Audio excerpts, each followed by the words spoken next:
Hello, good morning. आज जो हम प्रश्न लेके आए करंट जीके के इम्पोर्टेंट क्वेश्चंस है जो कि स्कूल लेक्चर जो एग्जाम होने वाला है 23 जून से, वहाँ पूछे जाने की प्रबल संभावना है। मैं जिस बुक से प्रश्न पूछ रहा हूँ वो बुक है नाथ पब्लिकेशन बुक है और इनके पीछे कुछ ऑब्जेक्टिव क्वेश्चंस है, वहाँ से सेलेक्टिव क्वेश्चंस लेके आ रहा हूँ जिनकी बहुत अच्छी प्रबल संभावना है पूछे जाने की। तो सबसे पहले हम प्रश्न देखेंगे कि जो अप्रैल 2025 में राजस्थान के 3 व्यक्तियों को वर्ष 2025 का पद्म सम्मान जो दिया गया है उसमें से कौन से व्यक्ति शामिल नहीं है। देखो, शामिल है और नहीं है इस चीज़ को भी आपको ध्यान में रखना है। सीनकाब निज़ाम, बेगम बतुल, बैजनाथ महाराज और अजिताभ शर्मा जो है, याद रखिएगा कि अजिताभ शर्मा को नहीं दिया गया है। ये क्वेश्चंस काफ़ी इम्पोर्टेंट है। मैंने पहले भी मेरे चैनल पे बताया था कि इस प्रश्न के पूछे जाने की प्रबल संभावना है और अभी जो एग्ज़ाम हुआ पे वहाँ पे ये प्रश्न पूछा है वैसे। तो बाकी इन तीनों का आप नाम जरूर याद रखिएगा, प्लस उनका संबंध किस क्षेत्र से वो काफ़ी इम्पोर्टेंट है। तो पहला प्रश्न आप ये अच्छी तरीके से याद कर लें। दूसरा प्रश्न आता है कि के बिरला फाउंडेशन का जो 34वां सरस्वती सम्मान है ये मार्च की बात है। याद रखिएगा कि एग्ज़ाम के ठीक अगर 2-3 महीने पहले की बात हो तो वो काफ़ी इंपॉर्टेंट हो जाती है। मार्च 2025 का जो सरस्वती सम्मान है वो भी 34वां किसको दिया गया है, तो इसको आपको याद रखना है कि साधु जो है भद्रेश दास जो है इनको दिया गया है, काफ़ी इम्पोर्टेंट है। ठीक है। उसके बाद में खेलो इंडिया यूथ गेम में 7वां संस्करण का आयोजन कहाँ किया गया। आजकल करंट जीके में स्पोर्ट्स से ज़्यादातर क्वेश्चंस पूछे जाते हैं और उनमें ज़्यादातर रिस्क भी होती है, तो इस क्वेश्चंस को आप अच्छी तरीके से देख लीजिएगा। कहाँ पे आयोजन हुआ है, बिहार में।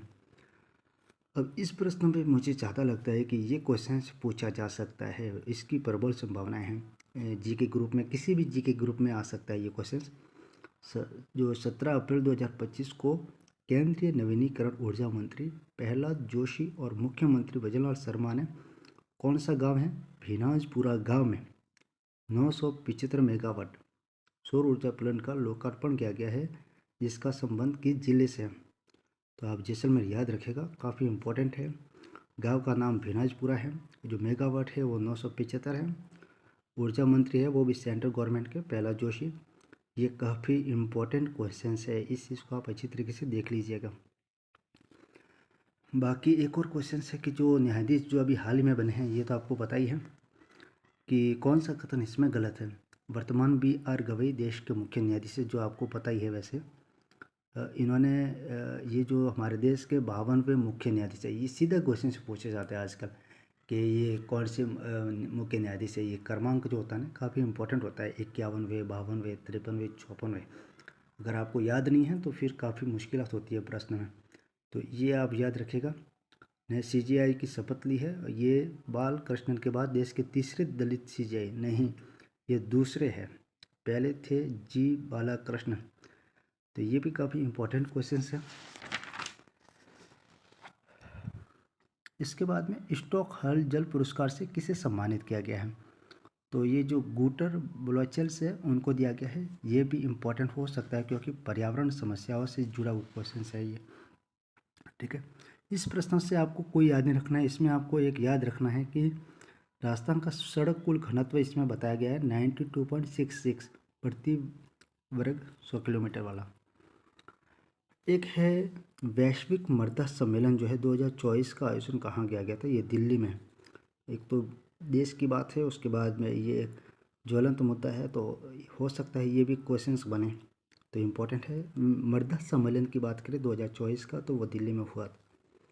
और अब ये आपको तो पता ही है COP29 का जो आयोजन है नवंबर 2024 में बाकू अजरबैजान में हुआ था।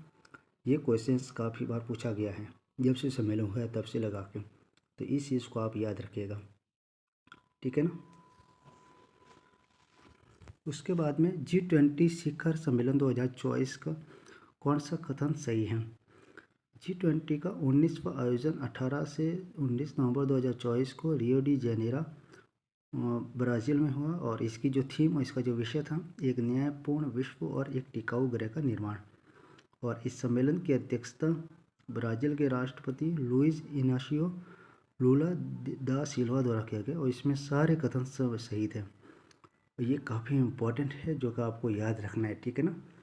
और जो G20 का जो अगला शिखर सम्मेलन है वो इंडोनेशिया में होने वाला है। अभी हाल ही में ये पूछा गया है क्वेश्चंस, तो इस चीज़ को आप अच्छी तरीके से याद कर लेगा। स्पोर्ट्स से जुड़ा हुआ एक और क्वेश्चन है, भारतीय महिला टीम ने किस देश को हरा कर खो खो विश्व कप जीता है। यानी इस क्वेश्चंस में ये नहीं पूछा कि विजेता कौन है, इसमें पूछेगा कि उप विजेता कौन है। तो इसमें जो उप विजेता जो है नेपाल है, विजेता तो भारत है, लेकिन किसको हरा कर बना है, तो नेपाल को हरा कर।